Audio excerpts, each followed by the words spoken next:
Underwood. I'm a portrait photographer. Lived in Piqua for 40 years. I went to school at Piqua, or Port Clinton High School.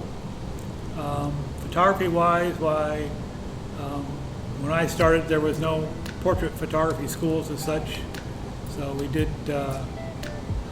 Professional Photographers of Ohio, or of America, had 1-week classes that they did in the summertime in Winona Lake, Indiana. So that's how you learn. I went there numerous times throughout the 70s. Jerry Shoemaker had a photography studio for sale, and I purchased his studio in July of 1979. Before that, I worked at a studio in St. Clairsville, Ohio. I did that for 4 or 5 years. Before that, I worked at a studio in Sandusky, Ohio. And before that, I worked at a studio in Port Clinton, Ohio. You learn something a little bit about every facet of the business, wherever you're at, doing whatever. So it's always different. Before that, I spent 4 years in the Navy, and before that, I worked at my dad's restaurant, Underwood's Fine Foods. I remember when I was, 10 or 11, why I peeled 100-pound potatoes a day in the summertime. So that was my job for them, and made French fries.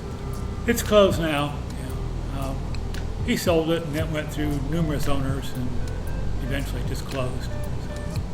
No, actually, he had an uncle who had it, and after the war ended, they had invited him to come here or to Port Clinton, and he ended up within a year took it over. And so at one time in the summertime we had 8 or 9 places that he would run, because there was a lot of operations that were around the lake that were just open for the summer and had food service, and then he would take on those.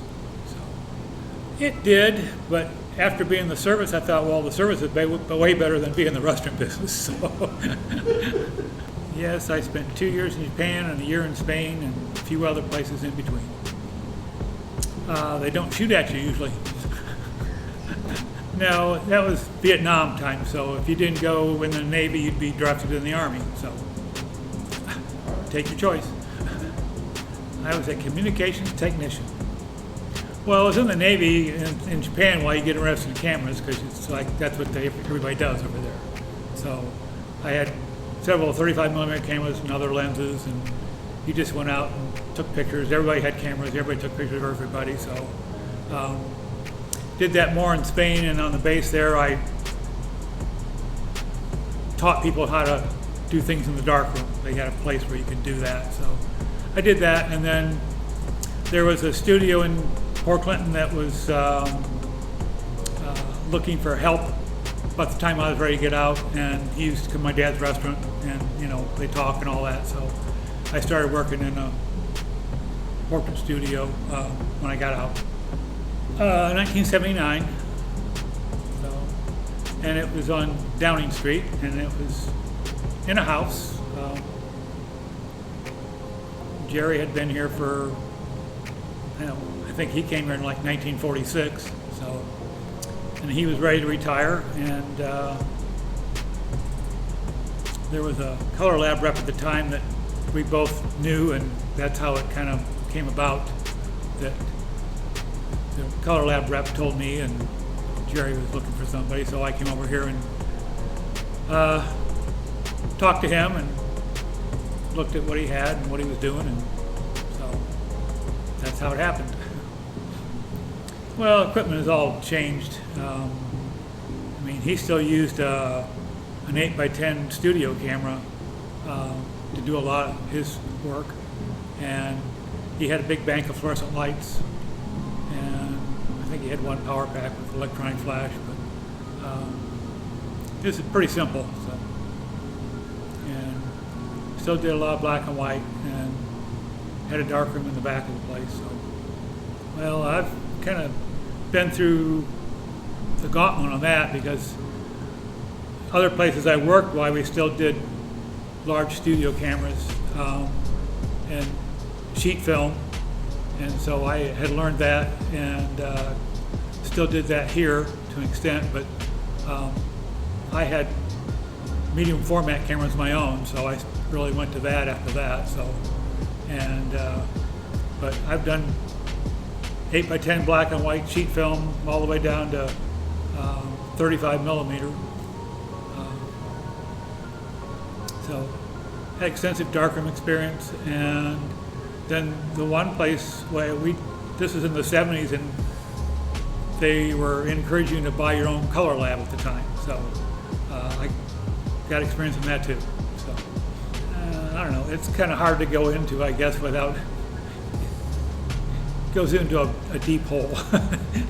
So, but you know, like in black and white, when we made proofs, why we had what we call pink proofs, and you put, or they call it printout paper, and you put the negative on top of the paper, and you put it in a frame, and you put it over fluorescent lights, and about 15 minutes later you had a proof. And so, and it's just changed, and it keeps changing constantly. And it's like when we went into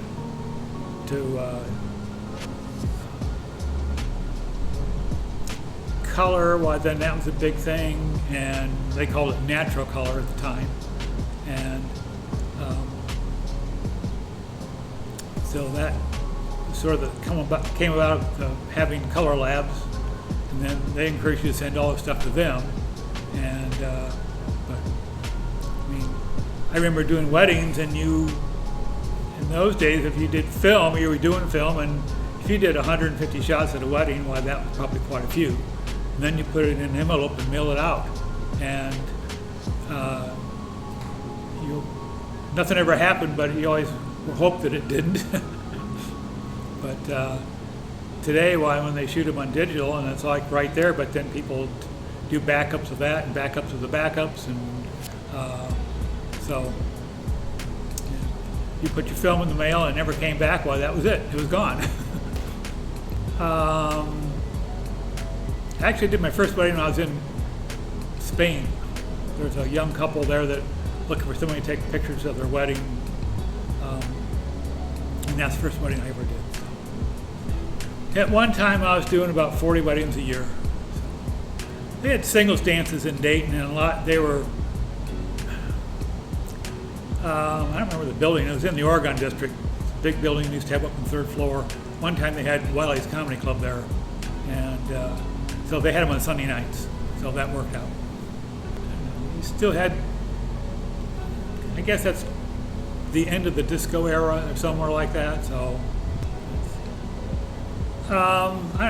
it happened over months. It's like I'd see her there and we'd talk a little bit or dance a little bit, and that's like it just kind of kept evolving. So she had worked at Elder Beerman's in Dayton, actually in Centerville. So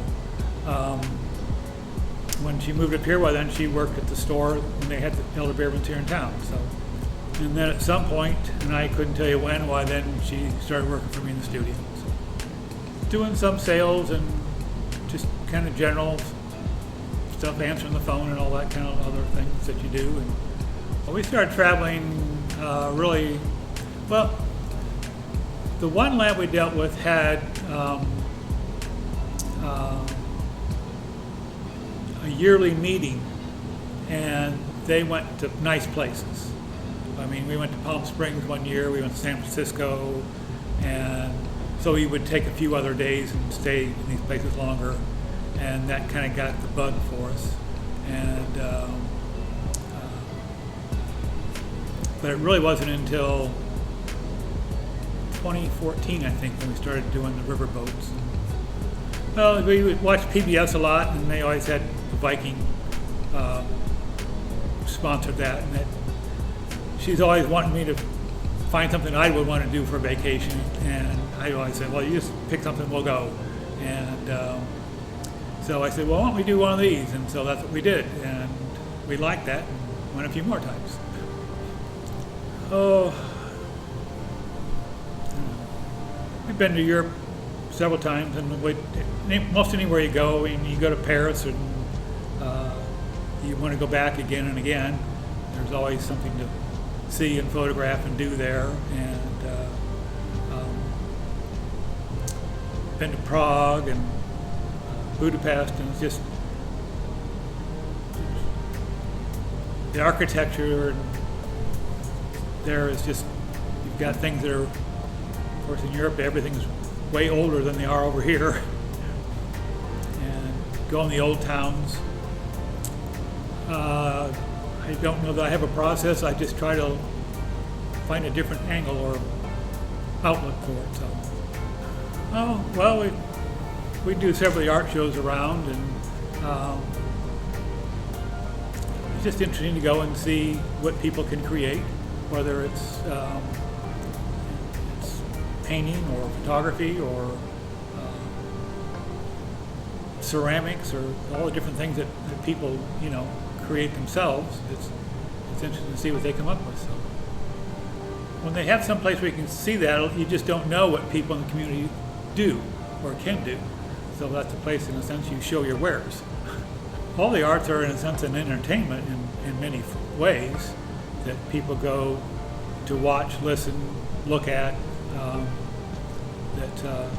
So it's an entertainment. Well, goals photography-wise now, just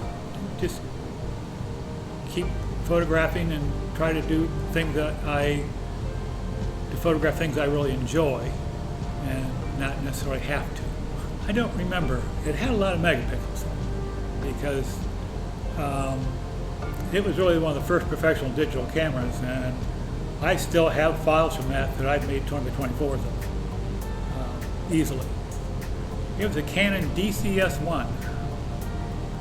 A lot of photographers that had certain traits or the things that you would see, and of course you weren't always sure exactly what they told you was really true or not. And so you just sort of get ideas from each of them, take what works for you, and move on. So, well, we still had art in grade school, and I remember different things from that you end up using in photography that you weren't aware of at the time. I remember being in third grade and they taught you perspective, and you put the point on the thing and then they draw the lines out and make that, and it's like, well, that's just like leading lines, what they call it today, and or highlights and shadows. I used to draw a can on the bulletin board or the chalkboard and shadow in the one side to make it look round. So and I remember in high school we had art too, and we just drew different things, and it's like eventually that all came back to mean something, or something that helped me in photography later on that you wouldn't, at the time you wouldn't think that, but it does. So you just never know.